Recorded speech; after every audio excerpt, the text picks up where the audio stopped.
Oke, halo teman-teman semua. Nah, sekarang kita masuk ke video selanjutnya, yaitu terkait dengan saya akan belajar juga untuk penginstalan antivirus di Linux, karena selama ini kalau seandainya kita kira Linux itu aman dari serangan hacking ya, ataupun aman dari virus, tidak juga teman-teman. Ada juga beberapa eh, kemungkinan yang bisa menyebabkan Linux itu bisa terkena virus. Nah, jadi teman-teman semuanya, hari ini saya akan ikut belajar lah. Saya akan belajar riset lagi terkait bagaimana cara instalasi salah satu antivirus di Linux. Saya nggak tahu apakah ini berhasil atau enggak. Paling kita cobain aja lah.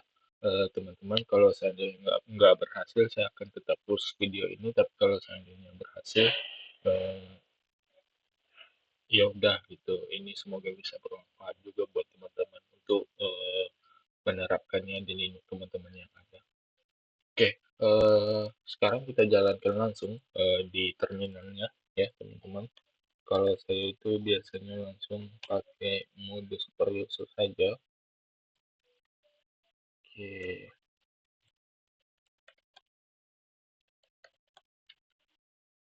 nah sekarang kita mau eh, install apa? Jadi ini adalah sebuah antivirus yang saya dapat. Dia ada versi gratis, ada juga open source, ada juga yang versi berbayar. Tetapi di sini saya mau pakai yang versi open source saja ataupun versi gratis saja, yang dimana antivirus ini adalah antivirus klaim AV yang eh, dikelola ataupun di-develop untuk oleh Cisco ya teman-teman ya, untuk mendeteksi jelas ya, antivirus itu untuk mendeteksi malware, virus, trojan, ancaman sebagainya ya, phishing dan sebagainya. Nah, eh, kalau untuk jenis file yang bisa di scanning ataupun dipindai oleh si antivirus ini ada beberapa ya jenisnya, kayak contoh zip, rar.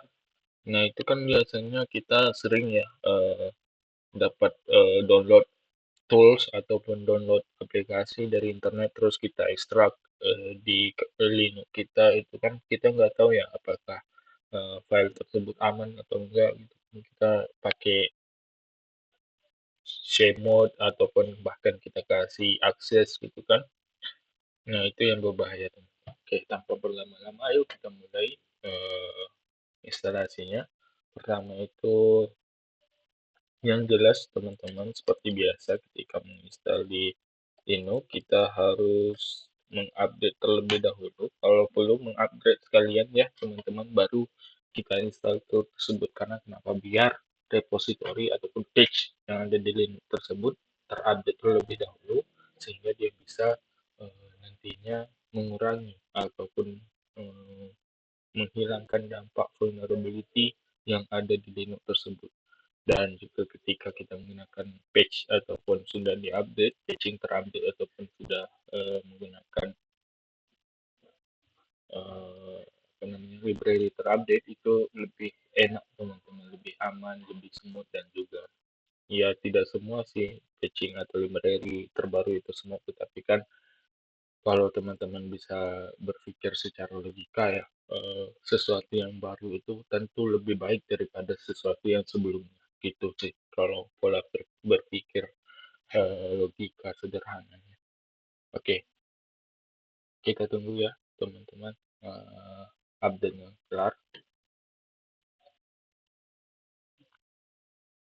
Di sini kayak saya menggunakan Kali Linux. Kali Linux itu sebenarnya teman-teman bisa install di Linux lainnya juga, Ubuntu, Mint dan sebagainya, Kubuntu itu bisa. Nah, kalau teman-teman lihat di sini ya, saya menggunakan eh,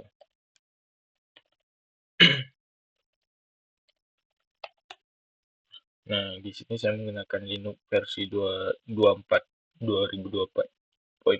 ya, Linux terbaru, di mana base-nya Linux itu kan Debian ya. Jadi seperti itu.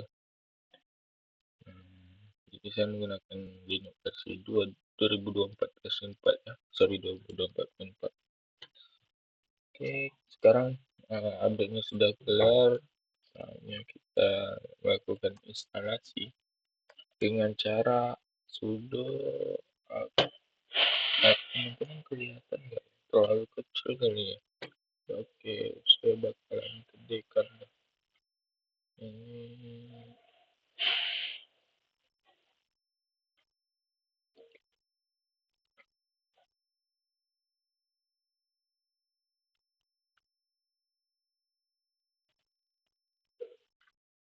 Oke, sebentar saya akan gedekan ini.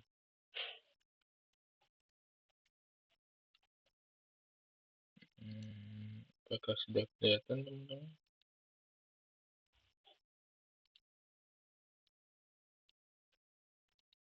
Oke, sudah apt3 update ya.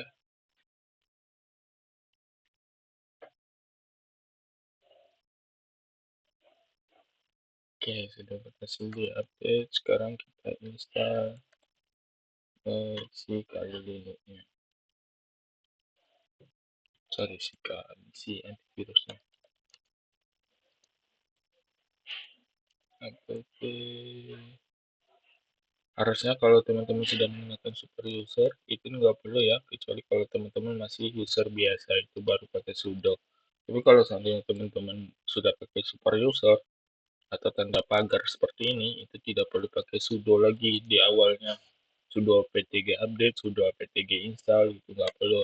Tapi kalau seandainya teman-teman mau, karena saya kebiasaannya, jadi saya tetap menggunakan sudo dan itu tetap berjalan teman-teman. Nah, Clamav Diamond coba ya. Nah, berhasil nih.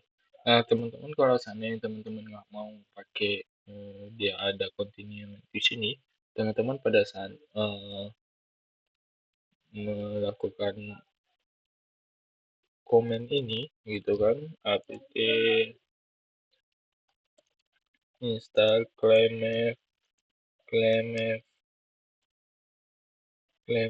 Diamond, teman-teman cukup tambahkan min y saja. Nah, itu nanti dia nggak perlu kita yes atau no lagi untuk melanjutkan instalasi tersebut gitu, atau melanjutkan proses tersebut. Dia sudah termasuk di komen di atas. Nah, jadi kita tunggu ya teman-teman instalasinya.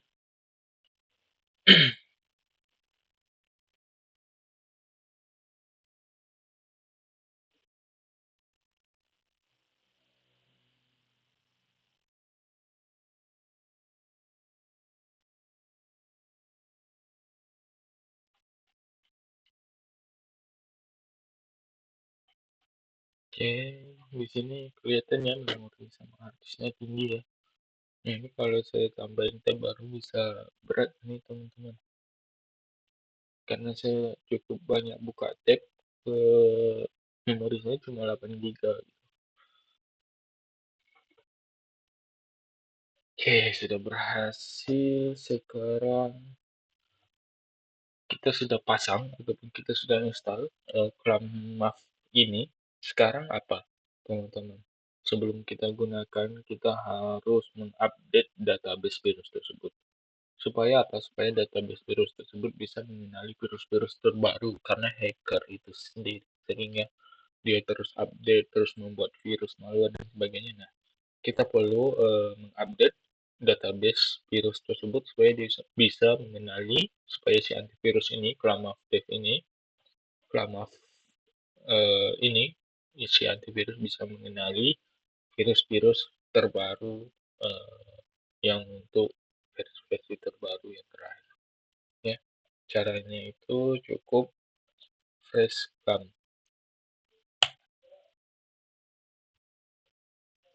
Hmm,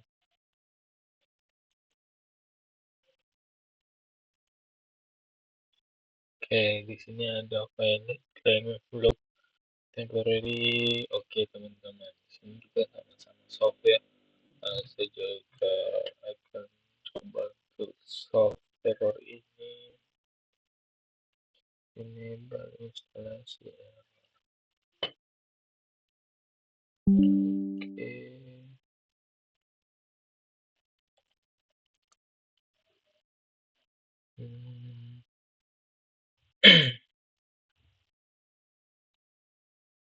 karena eh, si Clamov ini gagal mengunci file log. Jadi file log freshclam.log.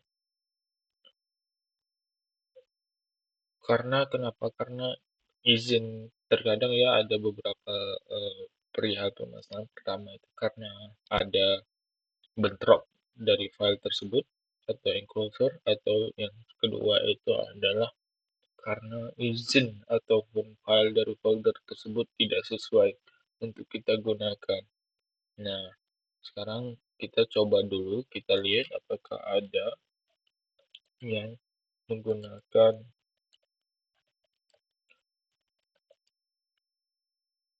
file tersebut gitu. Harusnya nggak ada ya, karena saya baru install.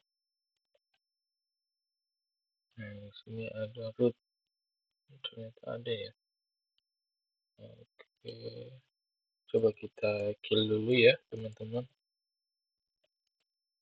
10.294. Nah, di sini kita ngelihat apakah ada yang berjalan. Ini ngelihat sistem yang berjalan, terus grep ini dia mengambil grep sama tanda ini, dia mengambil tulisan semua garis grep, ternyata ada. Dan juga kita harus matikan dulu, kita nonaktifkan dulu dengan cara sudo. Nggak pakai sudo juga nggak apa-apa, pakai sudo juga nggak apa-apa. Min 9 itu, kill min 9 itu menonaktifkan. Kalau kill min 9 itu dia menonaktifkan. Nah, ini adalah nomor PID-nya 10294 di sini. Oke, coba.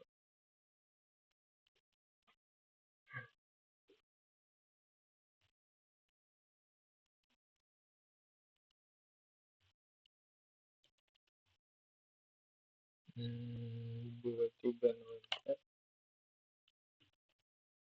6452 64.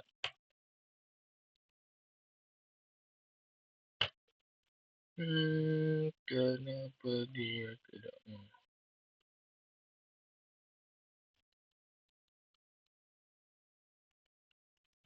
Nomor PID-nya itu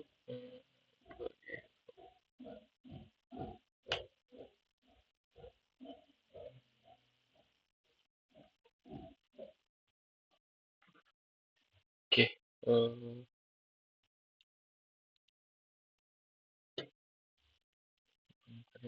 Oke, oke, min 9.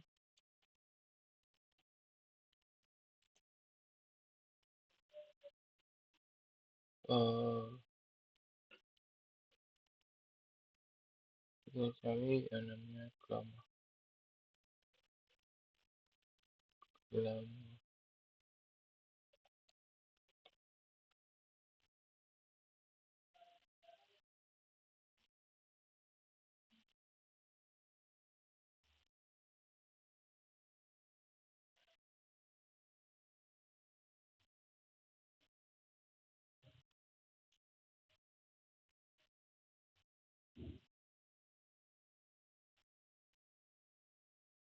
PID proses ini.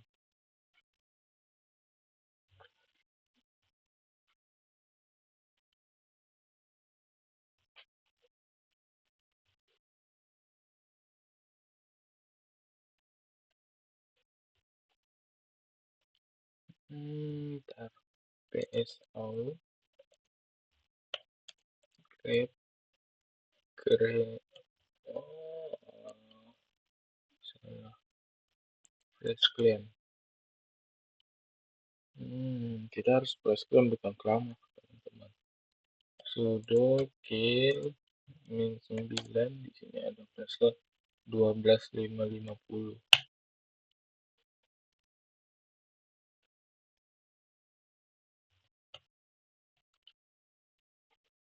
Hmm, 8108. Oke, udah berhasil dimatikan. Kita kasih permission colon min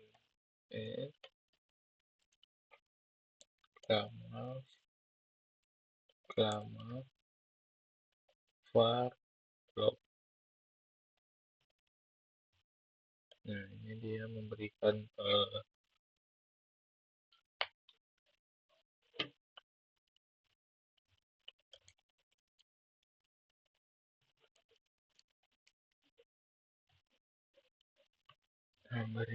yang namanya kepemilikan ownership ya. Jadi dia membuat ownership atau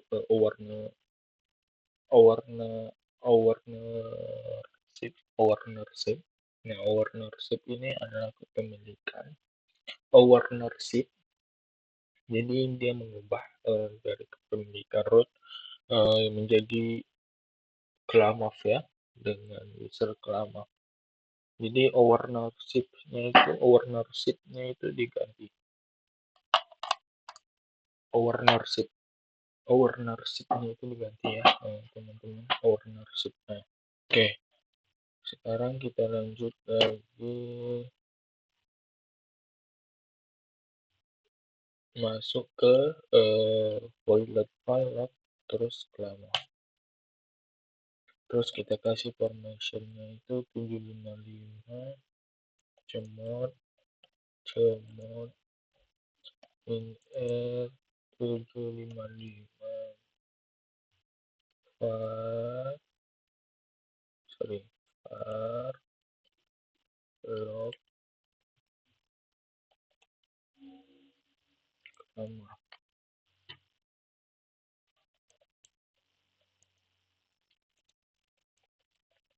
Oke teman-teman, nah 755 ini adalah dia bisa kita memberikan permission kepada si Klamaf ini untuk pertama itu dia minder membaca, kemudian 755 itu adalah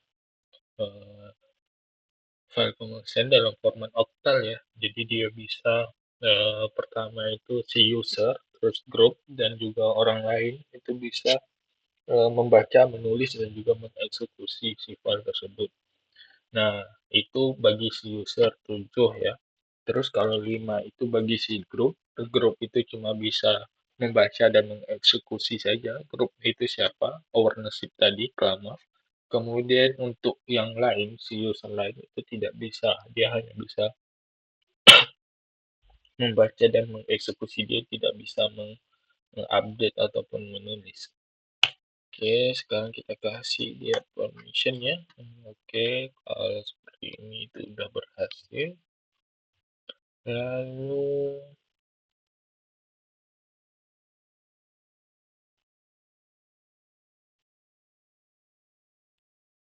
kita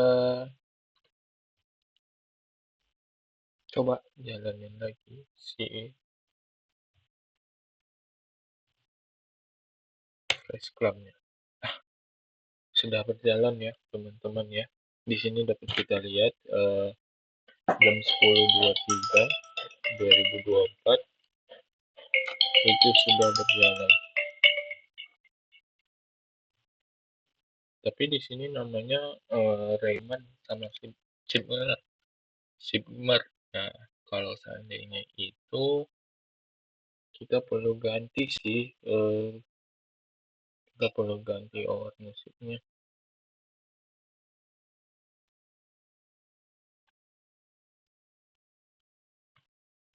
Oke, berarti ini udah jalan ya teman-teman ya. Udah berhasil. Jadi aplikasi kita udah